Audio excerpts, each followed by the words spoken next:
Hello, എല്ലാവർക്കും നാത്തൂൻ spice വേൾഡിന്റെ പുതിയൊരു വീഡിയോയിലേക്ക് സ്വാഗതം. പതിവില്ലാതെ ഞാൻ നേരിട്ട് വന്നൊരു ഇൻട്രോ എന്താണെന്ന് ചിന്തിക്കുന്നുണ്ടായിരിക്കും അല്ലേ? അതിലേക്ക് വരാം. അതിനു മുമ്പ് നിങ്ങളെല്ലാവരും സുഖമായിട്ടിരിക്കുന്നില്ലേ? ഞങ്ങളെല്ലാവരും കൂടെ സുഖമായിട്ടും സുരക്ഷിതരായിട്ട് ഇരിക്കുന്നു. പതിവ് പോലെ ഇന്നും ഒരു day in my life video തന്നെയാണ്. പക്ഷെ അതിനു മുമ്പ് ഒരു കാര്യം പറയാമെന്ന് കരുതി. നമ്മുടെ ചാനല് ഇനി മുതൽ രണ്ടാകാൻ പോവുകയാണ് കേട്ടോ. വിഷമിക്കണ്ട, ഞങ്ങൾ നാത്തൂന്മാർ തമ്മിൽ അടിച്ചു പിരിഞ്ഞൊന്നുമല്ല. നമ്മുടെ ഈ ചാനലിൽ കൂടുതൽ പേർക്കും ഇഷ്ടമുള്ള വീഡിയോസ് ഏതാണെന്ന് ഞങ്ങൾ പലപ്പോഴായിട്ട് പല വീഡിയോസിന്റെ ഇടയിൽ ചോദിക്കുന്നുണ്ടായിരുന്നു. അപ്പോൾ കൂടുതൽ പേര് കമന്റ് ചെയ്തത് ഞങ്ങൾക്ക് day in my life videos ആണ് ഇഷ്ടമെന്നാണ്. അപ്പൊ നമ്മുടെ ഈ ചാനലിൽ day in my life videos, recipes, പിന്നെ അൺബോക്സിങ് വീഡിയോസ്, പിന്നെ ട്രാവൽ വ്ളോഗ്സ്, അങ്ങനെ പല കാറ്റഗറിയിലുള്ള വീഡിയോസ് നമ്മുടെ ചാനലിൽ അപ്ലോഡ് ചെയ്യാറുണ്ട്. അപ്പോൾ ഞങ്ങൾ കരുതി നമ്മുടെ സബ്സ്ക്രൈബേഴ്സിന്റെ ഇഷ്ടം ഞങ്ങൾ അത് മാനിക്കേണ്ട കാര്യമുണ്ടല്ലോ. അപ്പോൾ യാത്രകളെ ഇഷ്ടപ്പെടുന്നവരും അതേപോലെ തന്നെ day in my life videos, cooking ഒക്കെ ഇഷ്ടപ്പെടുന്നവരും ഉണ്ട്. അപ്പോൾ ഇനി മുതൽ നമ്മുടെ ഈ നാത്തൂൻ സ്പൈസ് വേൾഡ് എന്ന ഈ ചാനലിൽ ഡേ ഇൻ മൈ ലൈഫ് വീഡിയോസും അതേപോലെ തന്നെ റെസിപ്പീസും, അതായത് നമ്മുടെ കുക്കിംഗ് റിലേറ്റഡ് ആയിട്ടുള്ള വീഡിയോസ് മാത്രമാണ് അപ്ലോഡ് ചെയ്യുക. അത് പതിവ് പോലെ തന്നെ തിങ്കൾ, ബുധൻ, ശനി ദിവസങ്ങളിൽ ഇന്ത്യൻ ടൈം വെച്ചിട്ടാണ് കേട്ടോ ഞാൻ പറയുന്നത്. രാവിലെ 5:30 തന്നെ അപ്ലോഡ് ചെയ്യുന്നതാണ്. അതേസമയം ഞങ്ങളൊക്കെ ട്രാവൽ ചെയ്യാൻ ഇഷ്ടപ്പെടുന്നവരാണ്. ഞങ്ങളാണെങ്കിലും ചേച്ചിയാണെങ്കിലും ഒക്കെ ഒരുപാട് യാത്രകൾ ചെയ്യുന്നവരാണ്. അപ്പോൾ നമ്മുടെ ഈ ചാനലിൽ ട്രാവൽ വ്ലോഗ്സ് ഇഷ്ടപ്പെടുന്നവരും ഉണ്ട്. അപ്പൊ അവർക്ക് വേണ്ടിയിട്ട് നാത്തൂൻസ് ട്രാവൽ ഡയറീസ് എന്നുള്ള നമ്മുടെ വേറൊരു ചാനലിലാണ് ഇനി മുതൽ ട്രാവൽ വ്ലോഗുകൾ വരുന്നത്. അപ്പോൾ ഞങ്ങൾക്ക് നേരത്തെ മുതലുണ്ടായിരുന്ന ഒരു ചാനൽ തന്നെയാണ് കേട്ടോ ഈ നാത്തൂൻസ് ട്രാവൽ ഡയറീസ്. പക്ഷെ അത് ആ ഒരു ചാനൽ നമ്മൾ, എനിക്കാണെങ്കിലും ചേച്ചിക്കാണെങ്കിലും ഒരുപാട് നമ്മുടെ മലയാളികളല്ലാത്ത സുഹൃത്തുക്കളുണ്ട്. അപ്പൊ നമ്മുടെ ചാനലിലാണെങ്കിൽ എല്ലാം പക്കാ മലയാളത്തിലുള്ള വീഡിയോസ് അല്ലേ വരുന്നത്.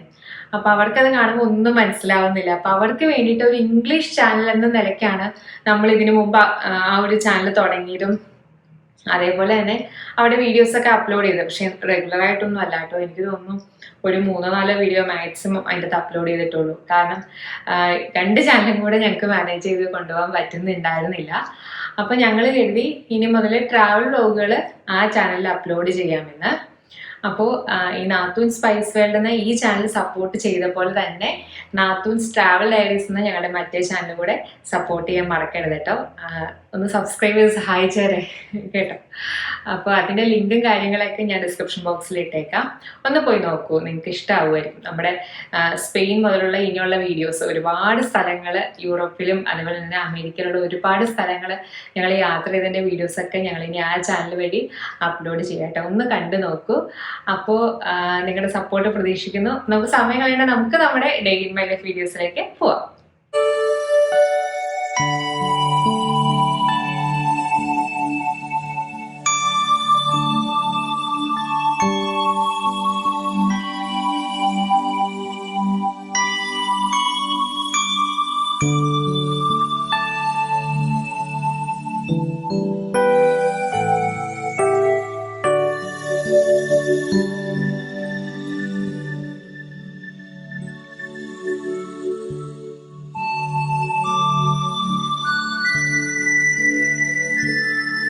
എല്ലാവർക്കും നമ്മുടെ ചാനലിലെ പുതിയൊരു വീഡിയോയിലേക്ക് സ്വാഗതം.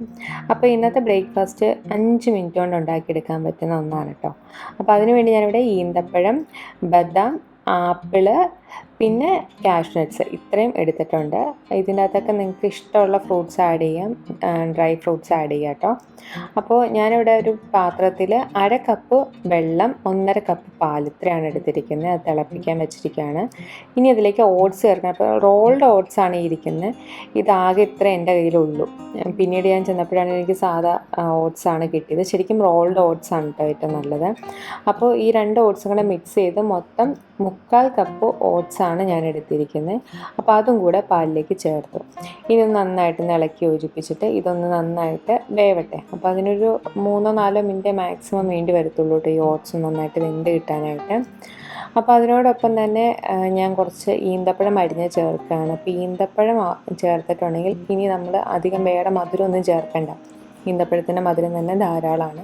ഇനി അഥവാ നിങ്ങൾക്ക് കൂടുതൽ മധുരം വേണമെങ്കിൽ പഞ്ചസാരയോ ശർക്കരയോ നിങ്ങളുടെ ഇഷ്ടാനുസാരം ചേർക്കാം കേട്ടോ. അല്ലെങ്കിൽ തേൻ ചേർത്താലും മതി. തേൻ ചേർക്കുമ്പോൾ ഇപ്പോൾ ചേർക്കേണ്ട, അവസാനം ചേർത്താൽ മതി. അപ്പോൾ നന്നായിട്ട് തിള വന്ന ശേഷം ഞാനതിലേക്ക് അരിഞ്ഞു വെച്ചിരിക്കുന്ന ആപ്പിളും പിന്നെ ഡ്രൈ ഫ്രൂട്ട്സും ചേർത്ത് കൊടുക്കുകയാണ്. നിങ്ങൾക്ക് ഇതിൻ്റെ അകത്തേക്ക് ഏത് ഫ്രൂട്ട്സ് വേണമെങ്കിലും ചേർക്കാം കേട്ടോ. അപ്പോൾ ഞാൻ കഴിഞ്ഞ ദിവസം പറിച്ച ഫ്രഷ് ആപ്പിൾ ഉണ്ടായിരുന്നതുകൊണ്ട് അതാണ് ചേർത്തത്. ഇനി നന്നായിട്ടൊന്ന് ഇളക്കി യോജിപ്പിച്ച് കഴിഞ്ഞാൽ ഗ്യാസ് ഓഫ് ചെയ്യാം. ഇത്രയേ ഉള്ളൂ, സിമ്പിളല്ലേ. അപ്പോൾ ഓട്സ് ആയതുകൊണ്ട് നല്ല ഹെൽത്തിയാണ്. പിന്നെ നമ്മൾ ഇതിനകത്തേക്ക് ഫ്രൂട്ട്സ് മാത്രമേ ചേർക്കുന്നുള്ളൂ, മധുരമൊന്നും ചേർക്കാത്തതുകൊണ്ട് നല്ല ഹെൽത്തി ആയിട്ടുള്ളൊരു ബ്രേക്ക്ഫാസ്റ്റാണ് ഇന്നത്തെ. പെട്ടെന്ന് ഉണ്ടാക്കിയെടുക്കാനും പറ്റും. അപ്പോൾ എന്നും ചായയും കാപ്പിയൊക്കെ അല്ലേ, അപ്പോൾ അതിനൊരു വ്യത്യസ്തമായിട്ടുള്ള ബ്രേക്ക്ഫാസ്റ്റ് ആയിക്കോട്ടെ എന്ന് കരുതി. ഇതല്ലാതെ ഓവർനൈറ്റ് ഓട്സിൻ്റെയും അല്ലാതെ സ്മൂത്തിയുടെ ഒക്കെ റെസിപ്പി നമ്മൾ ഇതിനു മുമ്പ് ചെയ്തിട്ടുണ്ടായിരുന്നു. ഞാൻ ലിങ്ക് എല്ലാം ഡിസ്ക്രിപ്ഷൻ ബോക്സിൽ കൊടുത്തേക്കാം. അപ്പം നിങ്ങൾക്ക് ഈ ഒരു ബ്രേക്ക്ഫാസ്റ്റ് ഇഷ്ടപ്പെട്ടെങ്കിൽ തീർച്ചയായിട്ടും ട്രൈ ചെയ്ത് നോക്കണം കേട്ടോ. ഇന്നത്തെ ബ്രേക്ക്ഫാസ്റ്റും അതേപോലെ തന്നെ ലഞ്ചും എല്ലാം ഭയങ്കര സിമ്പിളായിട്ടാണ് കേട്ടോ ഉണ്ടാക്കുന്നത്. അപ്പോൾ ഇന്നത്തെ ലഞ്ച് എന്ന് പറഞ്ഞിട്ടുണ്ടെങ്കിൽ സാധാരണ നമ്മളെല്ലാം നല്ല തനി നാടൻ ഊണ് ആണ് കാണിക്കാറ് കൂടുതലും. അപ്പോൾ ഇന്ന് കുറച്ച് നോർത്ത് ഇന്ത്യൻ ആയിക്കോട്ടെ എന്ന് എഴുതി ഷാഹി പനീറാണ് കേട്ടോ ഞാൻ ഉണ്ടാക്കാൻ ഉദ്ദേശിക്കുന്നത്. അപ്പോൾ അതിന് വേണ്ടി ഞാൻ 1 കപ്പ് വെള്ളം അടുപ്പത്ത് വെച്ചിട്ടുണ്ട്. അതിലേക്ക് 2 സവാള പിന്നെ 1 തക്കാളി. അപ്പോൾ തക്കാളി വലിപ്പമുള്ളതാണെങ്കിൽ 1 ചേർത്താൽ മതി, ചെറുതാണെങ്കിൽ 2 ചേർക്കാം കേട്ടോ. അപ്പോൾ ഞാൻ എടുത്തിരിക്കുന്ന അത്യാവശ്യം വലിപ്പമുള്ളതായതുകൊണ്ട് 1 തക്കാളിയാണ് ചേർക്കുന്നത്. പിന്നെ അതിലേക്ക് 4 അല്ലി വെളുത്തുള്ളി, പിന്നെ എരിവിന് ആവശ്യമായിട്ടുള്ള വറ്റൽമുളക്. ഞാനിവിടെ 5 എരിവുള്ള വറ്റൽമുളക് ചേർത്തിട്ടുണ്ട്. പിന്നെ 1 വാളം കാഷ്നട്ട്സും ചേർക്കുന്നുണ്ട്. ഇത്രയാണ് നമ്മൾ ആദ്യം ചേർക്കുന്നത്. പിന്നെ ആവശ്യത്തിന് ഉപ്പും ചേർത്ത് നന്നായിട്ട് ഇളക്കി യോജിപ്പിച്ചിട്ട് മൂടി വെച്ച് ഇതൊന്ന് നന്നായിട്ട് വേവിച്ചെടുക്കണം. അപ്പോൾ അത് വെന്ത് വരുന്ന ഗ്യാപ്പിൽ നമുക്ക് പനീർ കഷ്ണങ്ങളാക്കി നുറുക്കിയെടുത്ത് വയ്ക്കാം. അപ്പോൾ ഞാൻ 150 ഗ്രാം പനീറാണ് കേട്ടോ എടുത്തിരിക്കുന്നത്. അപ്പോൾ അതൊക്കെ കഷ്ണങ്ങളായിട്ട് നുറുക്കി വെച്ചു. ഇതിവിടെ നിന്ന് വേവുന്നുണ്ട്. അതേപോലെ തന്നെ ഈ ഷാഹി പനീർ കറിയുടെ ഒപ്പം തന്നെ കഴിക്കാനായിട്ട് ജീര റൈസാണ് ഉണ്ടാക്കുന്നത്. അതിന് വേണ്ടിയിട്ട് ഞാനിവിടെ 2 കപ്പ് ബസ്മതി റൈസാണ് കേട്ടോ എടുക്കുന്നത്. ബസ്മതി റൈസ് തന്നെ വേണമെന്നില്ല, കൈമ റൈസാണെങ്കിലും ഉപയോഗിക്കാം. അപ്പോൾ എൻ്റെ കയ്യിലുള്ളത് ബസ്മതി ആയതുകൊണ്ട് ഞാനത് എടുത്തു എന്നുള്ളൂ. അപ്പോൾ അത് 2 കപ്പാണ് എടുത്തിരിക്കുന്നത്. ഇനി അത് നന്നായിട്ട് കഴുകി വൃത്തിയാക്കി 15 മിനിറ്റ് സോക്ക് ചെയ്യാൻ വേണ്ടി വയ്ക്കാം.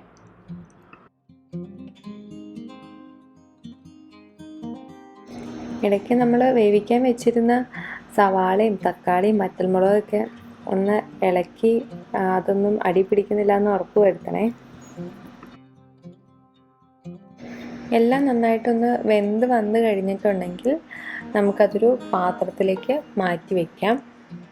അതൊന്ന് തണുത്ത ശേഷം നമ്മൾ മിക്സിയിൽ അടിച്ച് എടുക്കുകയാണ് ചെയ്യുന്നത്. അതുകൊണ്ട് തന്നെ നമ്മൾ ആദ്യം അത് വേവിക്കാൻ നേരത്തെ ഒരുപാട് ഇങ്ങനെ ചെറുതായിട്ടൊന്ന് അരിഞ്ഞ് എടുക്കേണ്ട കാര്യമൊന്നുമില്ല.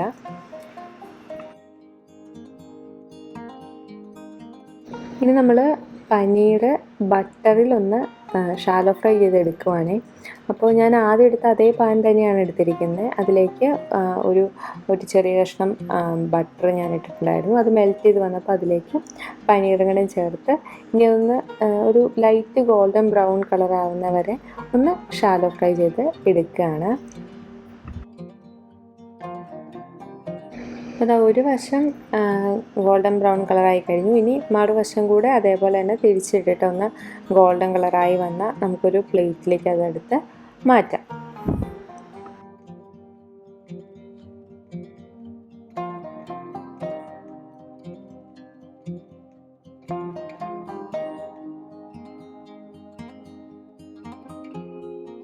ഈ സമയം കൊണ്ട് നമ്മൾ വേവിച്ച് വെച്ചിരുന്ന തക്കാളിയും സവാളയൊക്കെ തണുത്തു. ഇനി മിക്സിയുടെ ജാറിലേക്ക് ഇട്ട് നന്നായിട്ട് ഇതേപോലെ അരച്ചെടുക്കാം. അപ്പോൾ ഇനി നമ്മളൊരു പാൻ അടുപ്പത്ത് വെച്ച് ഇനിയാണ് നമ്മൾ കറി ആക്കാൻ പോകുന്നത്. അപ്പോൾ ആ പാനിലേക്ക് ആദ്യം ബട്ടർ ഒഴിക്കാം. അപ്പോൾ ബട്ടർ അല്ലെങ്കിൽ ബട്ടർ ഇല്ല എങ്കിൽ ബട്ടറിൻ്റെ ടേസ്റ്റ് ഇഷ്ടമല്ല എങ്കിൽ നെയ്യ് ഒഴിക്കാം കേട്ടോ. അപ്പോൾ എനിക്കിങ്ങനെ ഒരുപാട് ബട്ടറിൻ്റെ ടേസ്റ്റ് ഇഷ്ടമല്ലാത്തതുകൊണ്ട് ഞാൻ നെയ്യാണ് ചേർത്തത്. അതിലേക്ക് ബേ ലീഫും 3 ഏലക്കയും പിന്നെ 1 ടീസ്പൂൺ നമ്മുടെ ജിഞ്ചർ ഗാർലിക് പേസ്റ്റും ചേർത്തിട്ടുണ്ട്. പിന്നെ അതിലേക്ക് ഒരു ടീസ്പൂൺ മുളക് പൊടി, ഒരു ടീസ്പൂൺ മല്ലിപ്പൊടി, പിന്നെ ഒരല്പം മഞ്ഞൾപ്പൊടി. ഇത്രയാണ് പൊടികൾ ചേർത്തിട്ടുള്ളത്. എരിവിന് ആവശ്യമായിട്ടുള്ള മുളകൊക്കെ നമ്മൾ ആദ്യം വേവിക്കാൻ വേണ്ടി വെച്ചിട്ടുണ്ടായിരുന്നു. പിന്നെ വെളുത്തുള്ളിയും സവാളയും എല്ലാം ഉള്ളത് കൊണ്ട് അധികം പൊടികളൊന്നും നമ്മൾ ഇതിനകത്ത് ചേർക്കുന്നില്ല. പിന്നെ ഈ കറി ഒരുപാട് ഇങ്ങനെ സ്പൈസി ആയിട്ടുള്ളൊരു കറിയല്ല, അപ്പോൾ അതിനനുസരിച്ച് മാത്രമേ നമ്മൾ പൊടികൾ ചേർക്കാൻ പാടുള്ളൂ. പൊടികളുടെ പച്ചമണം മാറിയ ശേഷം അതിലേക്ക് നമ്മൾ അരച്ചു വെച്ചിരിക്കുന്ന പേസ്റ്റ് ചേർത്തു. ഇനി ഒന്ന് നന്നായിട്ട് ഇളക്കി യോജിപ്പിച്ച് എണ്ണ തെളിയുന്നതിന് വരെ വേവിച്ചെടുക്കണം. അപ്പോൾ ഞാനെടുത്ത ആ ഒരു പേസ്റ്റ് ഭയങ്കര തിക്കായതുകൊണ്ട് ഞാൻ കുറച്ച് വെള്ളം കൂടെ ചേർത്തു കേട്ടോ. ഇനി നമുക്ക് മൂടി വെച്ച് വേവിക്കാം. അപ്പോൾ സാധാരണ പനീർ കറികളിൽ ക്രീമുകളൊക്കെ നന്നായിട്ട് ഉപയോഗിക്കാറുണ്ട്, അതേപോലെ ബട്ടർ വളരെയധികം ഉപയോഗിക്കാറുണ്ട്. അപ്പോൾ ഞാൻ ക്രീമൊന്നും ഉപയോഗിക്കാതെയാണ് ഈ ഒരു കറി ഉണ്ടാക്കിയിരിക്കുന്നത്. നമ്മൾ നന്നായിട്ട് കാഷ്നട്ടൊക്കെ ചേർത്തുകൊണ്ട് നല്ല തിക്ക് ഗ്രേവി ആയിട്ട് തന്നെ നമുക്കിത് കിട്ടും, ക്രീം ഇല്ലാതെ തന്നെ. അപ്പോൾ എല്ലാവരുടെയും വീട്ടിലൊന്നും ഈ കുക്കിംഗ് ക്രീം ഉണ്ടാവണം നിർബന്ധമില്ല. അപ്പോൾ അങ്ങനെയുള്ളവർക്കും പനീർ കറി നല്ല ടേസ്റ്റി ആയിട്ട് ഉണ്ടാക്കാനുള്ളൊരു മെത്തേഡാണ് കേട്ടോ ഇത്. അപ്പോൾ ഇതേ സമയം തന്നെ ഞാൻ ജീര റൈസ് ഉണ്ടാക്കാൻ പോവുകയാണ്. അപ്പോൾ അതിന് വേണ്ടി ഞാൻ കുറച്ച് നെയ്യ് ഒഴിച്ചു. അതിലേക്ക് ഏലക്കയും നമ്മുടെ തക്കോലും അതേപോലെ തന്നെ ബേ ലീഫും ഇത്രയാണ് ഇട്ട്, പിന്നെ 2 ഗ്രാമ്പും ഇത്ര ഇട്ടിട്ടുണ്ട്. അപ്പോൾ ഈ സമയത്ത് നമ്മുടെ കറി നന്നായിട്ടങ്ങ് തിളച്ച് വന്നിട്ടുണ്ടായിരുന്നു. അപ്പോൾ അതിലേക്ക് ആദ്യമേ ഷാലോ ഫ്രൈ ചെയ്ത് വെച്ചിരുന്ന പനീർ ചേർത്ത് കൊടുക്കുകയാണ്. ഇനി ആ പനീർ ആ കറിയിൽ കിടന്ന് ഒന്നുകൂടെ ഒന്ന് ആ മസാലയൊക്കെ പനീറിലേക്ക് പിടിക്കണമല്ലോ, എങ്കിലല്ലേ ടേസ്റ്റി ആവത്തുള്ളൂ. അപ്പോൾ പനീർ ചേർത്ത ശേഷം നമുക്ക് മൂടി വെച്ച് അതൊന്നുകൂടെ ഒന്ന് വേവിച്ചെടുക്കാം. അപ്പോൾ ഈ സമയത്ത് നമുക്ക് ഉപ്പ് ചേർത്ത് കൊടുക്കാം കേട്ടോ. ഓൾറെഡി നമ്മൾ ആ ഗ്രേവിയിൽ ഉപ്പ് ചേർത്തിട്ടുണ്ടായിരുന്നു, അപ്പോൾ പിന്നീട് ചേർക്കുമ്പോൾ അത് നോക്കി വേണം ചേർക്കാനായിട്ട്. അപ്പോൾ അതാ നമ്മുടെ നെയ്യിൽ നമ്മുടെ സ്പൈസസ് എല്ലാം നന്നായിട്ട് മൂത്ത് വന്ന ശേഷം ഞാനതിലേക്ക് 1 ടേബിൾ സ്പൂൺ ജീരകം ചേർത്തിട്ടുണ്ട്. പിന്നെ നമ്മൾ ആദ്യം കുതിർത്ത് വെച്ചിരുന്ന അരിയും ചേർത്ത് നന്നായിട്ടങ്ങ് മിക്സ് ചെയ്തു. അപ്പോൾ 2 കപ്പ് അരി ആയതുകൊണ്ട് അതിന് 4 കപ്പ് വെള്ളമാണ് ചേർക്കുന്നത്. അപ്പോൾ അരി ഒന്ന് ആ നെയ്യിലൊന്ന് നന്നായിട്ട് സോട്ട് ചെയ്ത ശേഷം അതിലേക്ക് 4 കപ്പ് വെള്ളം ചേർത്ത് കൊടുക്കുകയാണ് ചെയ്തത്. പിന്നെ ആവശ്യത്തിന് ഉപ്പും ഇത്രയും ചേർത്ത് നമ്മൾ സാധാരണ അരി വേവിക്കുന്ന പോലെ തന്നെ. പക്ഷെ നമ്മൾ ജീരകം നന്നായിട്ട് ചേർക്കും, നല്ല ജീരകമാണ് ചേർക്കുന്നത്, പെരുംജീരകമല്ല. ആ ജീരകത്തിൻ്റെ ഫ്ലേവറാണ് ശരിക്കും പറഞ്ഞാൽ ജീര റൈസ് എന്ന് തന്നെ പറയുന്നത്. അപ്പോൾ അതാ ഇനി അവസാനമായിട്ട് നമുക്ക് ഗാർണിഷ് ചെയ്യാൻ കുറച്ച് കസൂരി മേത്തിയും പിന്നെ കുറച്ച് പഞ്ചസാരയാണ് ചേർക്കുന്നത്.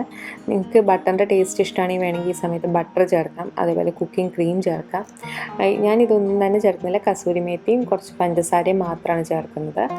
ചേർത്ത് നന്നായിട്ടൊന്ന് ഇളക്കി യോജിപ്പിച്ച ശേഷം നമുക്ക് ഗ്യാസ് ഓഫ് ചെയ്ത് കഴിഞ്ഞാൽ ഷാഹി പനീർ കറി റെഡിയായി കഴിഞ്ഞു.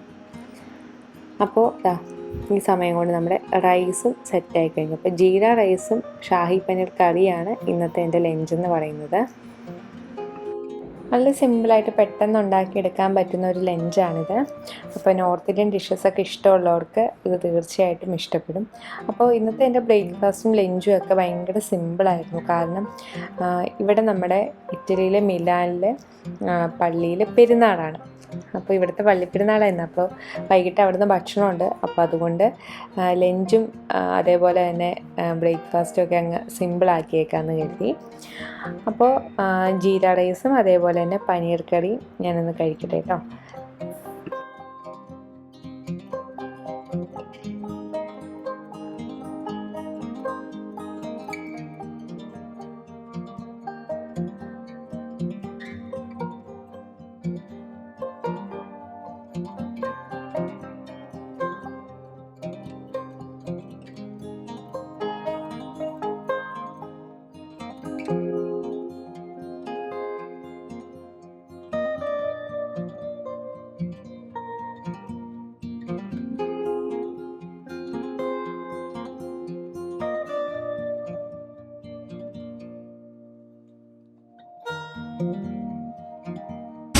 അപ്പോൾ ഈ കാണുന്നതാണ് കേട്ടോ നമ്മുടെ പള്ളി. ഇവിടെയാണ് ഇന്നത്തെ പള്ളിപ്പെരുന്നാളുള്ളത്. ഇവിടെ മാസത്തിൽ ഒരു ഞായറാഴ്ച കുർബാന ഉണ്ടാവാറുണ്ട്. കാത്തലിക് പള്ളിയാണ്. അപ്പോൾ ഈ കോവിഡൊക്കെ ആയിട്ട് ഒരു കൊല്ലത്തോളം ഉണ്ടാവാതിരുന്നതാണ്, പിന്നീട് വീണ്ടും തുടങ്ങി. അപ്പോൾ ഇന്നിവിടെ പള്ളിപ്പെരുന്നാളാണ്. കഴിഞ്ഞ വർഷമല്ല, അതിന് മുമ്പത്തെ വർഷമൊക്കെ വലിയ ഗ്രാൻഡായിട്ട് നടന്നിരുന്ന ഒരു പള്ളിപ്പെരുന്നാളാണ്. പക്ഷെ ഇത്തവണ കൊറോണയൊക്കെ ആയത് കാരണം കുറച്ചുകൂടെ ആഘോഷങ്ങളും ആർഭാടങ്ങളൊക്കെ കുറച്ചിട്ട് ഭയങ്കര ലളിതമായിട്ടാണ് ഇത്തവണത്തെ പള്ളിപ്പെരുന്നാൾ. അപ്പോൾ ഞങ്ങൾ പള്ളിയിലേക്ക് കയറാൻ പോവാം. 5 മണിക്കാണ് തുടങ്ങുന്നത്. 5 മണി കഴിഞ്ഞു. അപ്പോൾ ഞങ്ങൾ പള്ളിക്കകത്തേക്ക് പോവാം കേട്ടോ.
കുരിശിൻ പാദപുലർന്നവനെ പ്രാർത്ഥിക്കണമേ ഞങ്ങൾക്കായി. ആനന്ദത്തിലും പ്രീതി മഹേശനു ചേർക്കൊടുവിൽ നിത്യ കിരീടമണിഞ്ഞവനെ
ഇനി ഭക്ഷണത്തിൻ്റെ സമയമാണ്. കഴിഞ്ഞ തവണയൊക്കെ നല്ല അങ്കമാലി മാങ്ങാക്കറിയും അതേപോലെ തന്നെ മീൻകറിയും ഊണൊക്കെ ആയിട്ട് ഭയങ്കര ഗ്രാൻഡായിരുന്നു ഇതിന് മുമ്പുള്ളത്. ഇപ്പോൾ കോവിഡൊക്കെ ആയതുകൊണ്ട് കുറേ റെസ്ട്രിക്ഷൻസ് ഒക്കെ ഉണ്ട്. ഒരുമിച്ച് കൂടി നമുക്കങ്ങനെ ഭക്ഷണം കഴിക്കാൻ പെർമിഷനില്ല. അതുകൊണ്ട് സിമ്പിളായിട്ട് നല്ല കപ്പ ബിരിയാണിയാണ് ഇന്നത്തെ പള്ളി പെരുന്നാളിൻ്റെ നേർച്ചയായിട്ട് ഇനി ഭക്ഷണമായിട്ടുള്ളത്. അപ്പോൾ അടിപൊളി കപ്പ ഇറച്ചിയായിരുന്നു കേട്ടോ, അത് പറയാതിരിക്കാൻ വയ്യ. അതേപോലെ കുട്ടികൾക്ക് വേണ്ടിയിട്ട് പീസ ഉണ്ടായിരുന്നു. കാരണം ഇവിടെ ജനിച്ച് വളർന്ന കുട്ടികൾ കപ്പ ബിരിയാണിയൊക്കെ കഴിക്കുന്നത് വളരെ അപൂർവമാണ്. അപ്പോൾ അതുകൊണ്ട് അവർക്ക് വേണ്ടിയിട്ട് പീസ വേറെ അറേഞ്ച് ചെയ്തിട്ടുണ്ടായിരുന്നു കേട്ടോ. അപ്പോൾ ഇതൊക്കെയാണ് ഇന്നത്തെ വിശേഷങ്ങൾ. ഞങ്ങളുടെ വീഡിയോസൊക്കെ ഇഷ്ടമാവുകയാണെങ്കിൽ തീർച്ചയായിട്ടും ലൈക്ക് ചെയ്യാനും ഷെയർ ചെയ്യാനും സബ്സ്ക്രൈബ് ചെയ്യാനും മറക്കരുത്. ഒപ്പം യാത്രകളെ പ്രണയിക്കുന്നവർക്ക് വേണ്ടിയിട്ടുള്ള നാത്തൂൻസ് ട്രാവൽ ഡയറീസ് കൂടെ ഒന്ന് കണ്ടു നോക്കി ഞങ്ങളെ സപ്പോർട്ട് ചെയ്യുക. പുതിയൊരു വീഡിയോ ആയിട്ട് നമുക്ക് പിന്നീട് കാണാം. ബൈ.